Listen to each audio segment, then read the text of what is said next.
नमस्कार, मेरा नाम चंद्र प्रकाश शर्मा है। बीए फर्स्ट ईयर में हम कहानियों की पुस्तक पढ़ चुके हैं, जिसमें हमने 10 कहानियाँ पढ़ी। कहानी कला की दृष्टि से इन कहानियों का क्या महत्व है, इनके लेखकों की अन्य और क्या क्या कृतियाँ रही हैं, कौन कौन सी उनकी प्रमुख कहानियाँ रही हैं, प्रमुख कहानी संग्रह कौन कौन से हैं, किस प्रकार उनकी कहानी लेखन की यात्रा रही और कैसे उनकी कहानियाँ आज के युग में महत्व रखती हैं, इन सब पर मैंने बात की। अब मैं जो बात करना चाहता हूँ, मेरा उद्देश्य है कि जब प्रश्न आते हैं कि सजा कहानी की कहानी कला के तत्वों के आधार पर समीक्षा कीजिए, या नमक का दरोगा कहानी की समीक्षा कीजिए, दाजू कहानी की समीक्षा कीजिए, इस तरह के जब प्रश्न आते हैं तो हमें उन प्रश्नों के उत्तर देने में बड़ा ही सजग रहना चाहिए। उसके लिए हमें कहानी कला को और कहानी के प्रमुख तत्वों को अच्छे से जानना और समझना होगा। मैं बात करता हूँ पहले हिंदी कहानी की।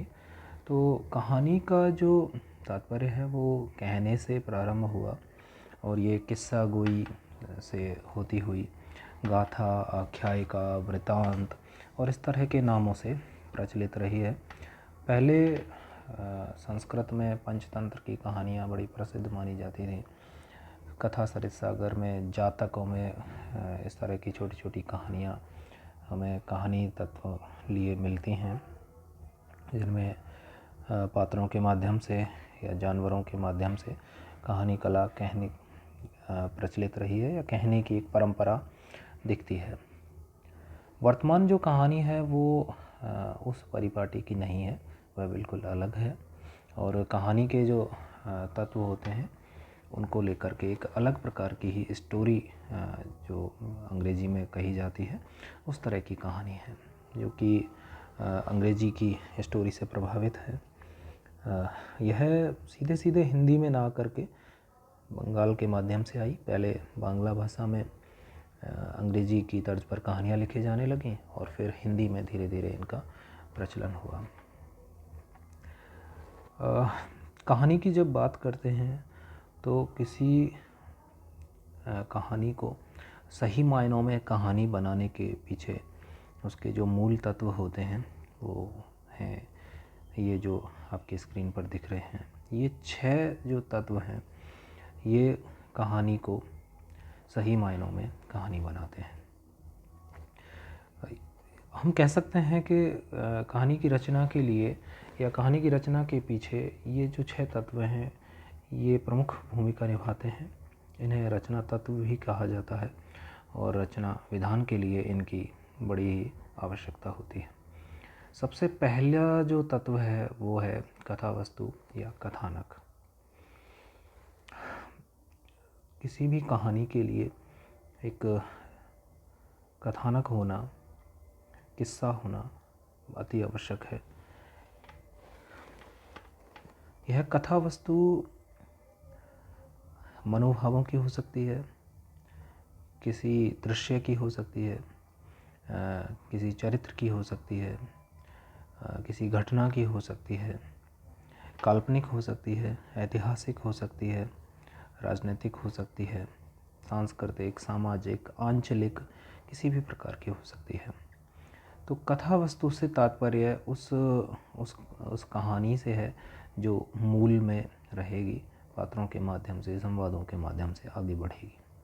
तो वह कथा तत्व जो रोचकता लाता है कहानी में, वो होना बहुत ज़रूरी है। इसीलिए इसे सबसे पहला तत्व माना गया है। दूसरा जो तत्व है वो है पात्र या चरित्र चित्रण। हर कहानी में हर किसी घटना को, किसी दृश्य को, किसी परिवेश को चित्रित करने के लिए पात्रों की आवश्यकता होती है। सही मायनों में वह कहानी अधिक अच्छी और संतुलित मानी जाती है जिसमें सीमित पात्र हों और पात्रों का अच्छे से चरित्र चित्रण किया गया। जिस पात्र को आप सकारात्मक रूप में दिखाना चाहते हैं उसकी पूरी खूबियाँ, पूरे जो उसके गुण हैं वो उभर करके आएँ। जिस पात्र को नकारात्मक रूप में दिखाया जाता है उसके वो जो नकारात्मक रूप है उससे संबंधित कितने उसके छाया हो सकती है, कितने उसके प्रकार हो सकते हैं, उन सब का चित्रण किया जाए। तो कहानी के लिए पात्र बड़ा ही महत्व रखते हैं। पात्रों की संख्या निश्चित रूप से सीमित होनी चाहिए, लेकिन जितने पात्र हैं, जितनी कहानी की मांग है उसके अनुसार पात्र हों, उनका चयन ठीक हो और पात्रों के माध्यम से उस कथा वस्तु को, उस कथानक को आगे बढ़ाया जाए। तीसरा जो कहानी का तत्व है वो है संवाद या कथोपकथन। कथोपकथन का मतलब भी संवाद ही है। संवाद से तात्पर्य यह है कि कहानी में हम एक निबंध की तरह पूरे कथानक को ना कह दें, अपितु जहाँ भी हमें आवश्यकता लगे, जहाँ हमें कहानी में ये ज़रूरी जान पड़े, वहाँ पात्रों में आपस में संवाद दिखाना भी ज़रूरी है। इससे दो बातें हैं, एक तो उन पात्रों का जो चरित्र है वो निखर के आता है, और दूसरा पाठक के सामने एक कौतूहलता या एक नयापन या संवादों के माध्यम से एक कथानक के प्रति एक संवेदनशीलता जागृत होती है। तो इन संवादों के माध्यम से कहानी तत्व तो आगे बढ़ता ही है, एक कौतूहल का भी समावेश होता है, रोचकता भी आती है और कहानी का जो एक ढांचा है वो निखर के आता है। चौथा जो तत्व है वो है देश काल व वातावरण। कहानी में जब हम किसी कहानी को कहते हैं तो उस कहानी का परिवेश हमारे लिए बड़े महत्व का होता है। उस परिवेश का भी हमें ध्यान रखना चाहिए। मान लीजिए कहानी ऐतिहासिक है तो हमें घटनाओं का, दृश्यों का, वस्तुओं का, भाषा का, पहनावे का, उन सब का ध्यान रखना होगा कि वो भी उस तिथि से, उस समय से जुड़ा हुआ हो। ऐतिहासिक घटना है, किसी राजा की कहानी है और हम आधुनिक युग के कपड़े दिखाएं, आधुनिक पहनावा, आधुनिक वाहन दिखा दें तो यह उस कहानी के साथ अन्याय होगा। इसलिए देश काल और वातावरण, ये परिस्थितियाँ जो हम चित्रित करते हैं उसका तत्व है। इस पर हमें विशेष रूप से सजग और सचेत रहना चाहिए। हर कहानीकार जो अच्छी कहानी लिखता है, जो कहानियों आज के महीने में बड़ी ही चर्चित और अच्छी मानी जाती हैं, उन सब के पीछे इन तत्वों का विशेष योगदान रहता है। उनमें निश्चित रूप से देश काल और वातावरण का पूरी तरह निर्वाह किया जाता है। अब तक मैंने 4 तत्व आपको बताए हैं। पहला है कथा वस्तु या कथानक, दूसरा है पात्र या चरित्र चित्रण, तीसरा है संवाद या कथोपकथन और चौथा है देश काल व वातावरण।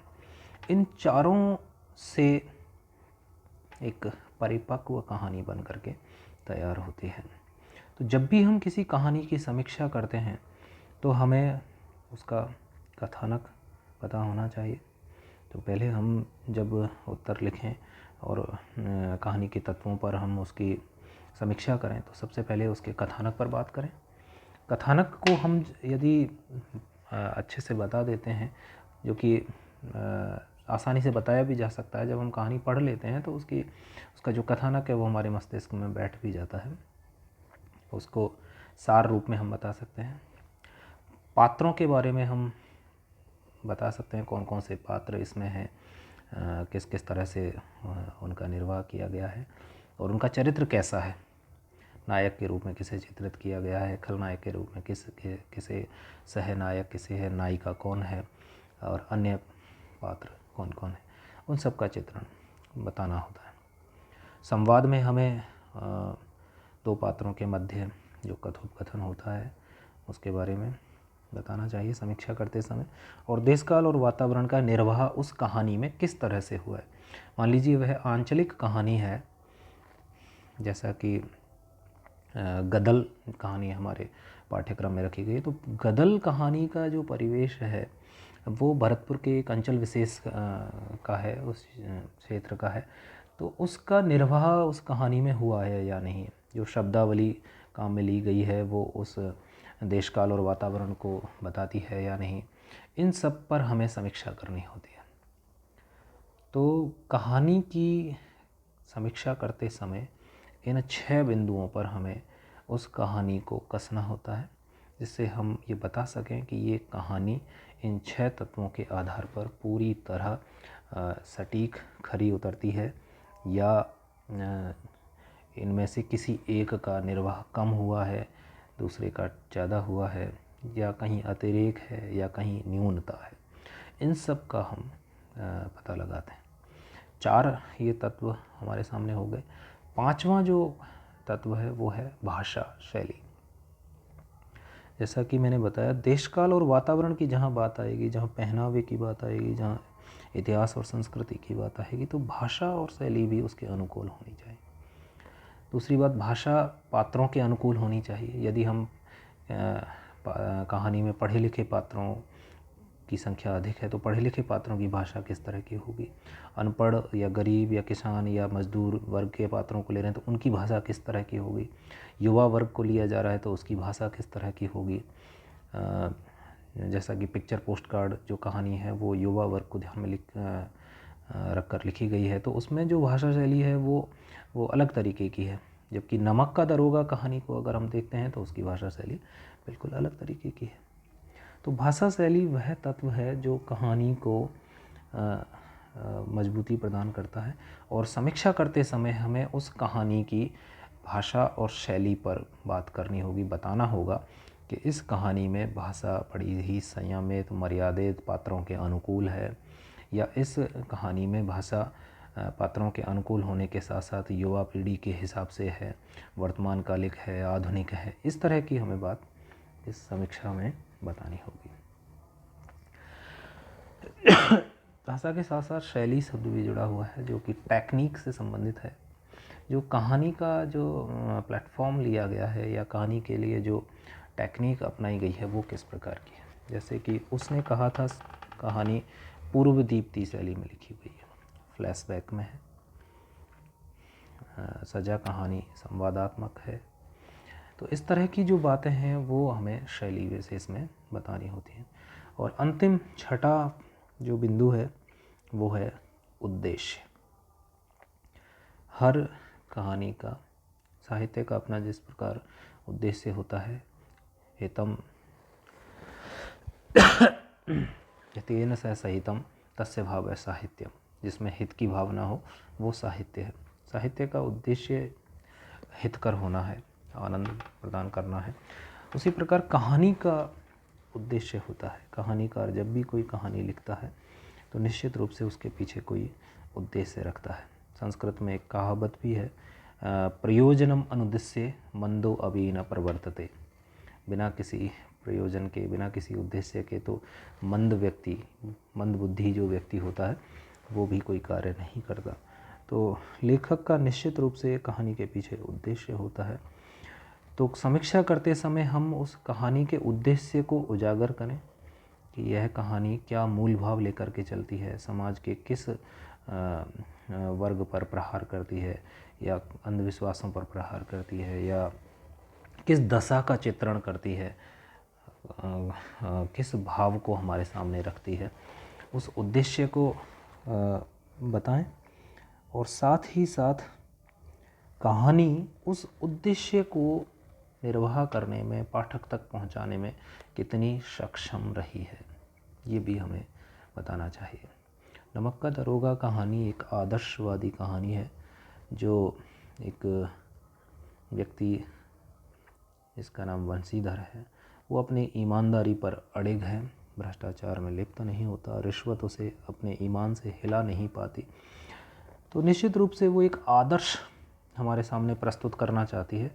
तो ये अगर हम इसकी समीक्षा करें और उद्देश्य को उसमें बताएं तो हम कह सकते हैं कि नमक का दरोगा कहानी अपने उद्देश्य में पूर्णतः सफल है। जिस आदर्श को वो हमारे सामने रखना चाहती है, निश्चित रूप से वो उसे प्रकट करने में सफल कहानी है। तो इस प्रकार हमें कहानी के तत्वों पर, उन तत्वों को कहानी में घटित करते हुए उसकी समीक्षा करनी चाहिए। किसी भी कहानी की यदि हमारे सामने समीक्षा आती है तो इन तत्वों को हम ध्यान रखें, बिंदुवार इन्हें लिखें और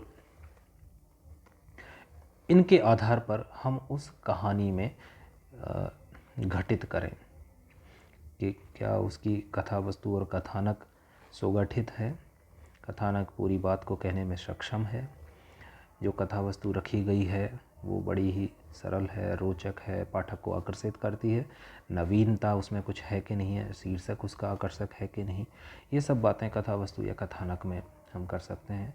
फिर उस कहानी के पात्र किस प्रकार के हैं, पात्रों का चयन किस तरह का है, वो पात्र अपनी बात को सक्षम तरीके से कह पाते हैं या नहीं कह पाते हैं, किसी पात्र का चरित्र अगर बड़े ही दब्बू किस्म का रखा गया है तो क्या वो बिल्कुल सटीक उस पर बैठता है कि नहीं बैठता, मुखर व्यक्तित्व का चित्रण अगर किया गया है तो वो सही है कि नहीं है, नायक जो बन रखा गया है वो किस तरह का है, नायिका अपने भावों को व्यक्त करने में सक्षम है कि नहीं है, तो इस तरह का पात्रों का है। संवाद और कथोपकथन कहानी की रीढ़ माने जाते हैं जो रोचकता बनाते हैं। तो कहानी में संवाद कसे हुए हैं कि नहीं, वो पाठक तक अपना प्रभाव छोड़ पाते हैं या नहीं छोड़ पाते हैं, इसके आधार पर समीक्षा करनी चाहिए। देश काल और वातावरण परिस्थितियों का जो निर्वाह है वो कहानी में कितना सटीक हुआ है, कितना सही हुआ है। कहीं ऐसा तो नहीं है कि प्रकृति का और परिवेश का ही बहुत अधिक चित्रण कर दिया है जिससे कहानी में बोरियत हो गई है।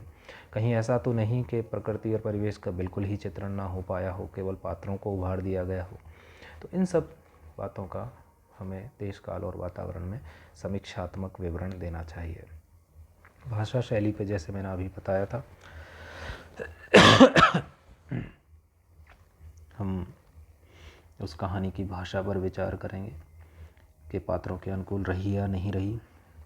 कहानी जिस परिवेश को हमारे सामने रखती है उस परिवेश के हिसाब से उसकी शब्दावली है कि नहीं, जिन पात्रों को हमारे सामने रखती है उन पात्रों के अनुकूल भाषा है या नहीं है, और भाषा कहीं क्लिष्ट तो नहीं हो गई है जो कहानी के प्रवाह को अवरुद्ध करती हो, या भाषा कहीं ऐसी तो नहीं लचर है कि जो बात को कहने में ही सक्षम ना हो। कहानी की जो शैली अपनाई गई है, पूर्वदीप्ति शैली है या किस्सा गोई शैली है या संवादात्मक शैली है या वृत्तांत कहने वाली शैली है या वर्णनात्मक शैली है या आत्मकथात्मक शैली है या सूत्र शैली, किस प्रकार की शैली उस कहानी में अपनाई गई है उस पर हम समीक्षा बताते हैं। साथ ही उद्देश्य में कितनी सफल है, जो कहानी उद्देश्य लेकर चली है वो पाठक तक पहुंचा है या नहीं पहुंचा, या लेखक जिन मनोभावों को पाठक तक पहुंचाना चाहता है वो सही तरीके से पहुंचे या ना पहुंचे। इस पर इस तरह हमें 6 इन कहानी के तत्वों पर कहानी की समीक्षा करनी होती है।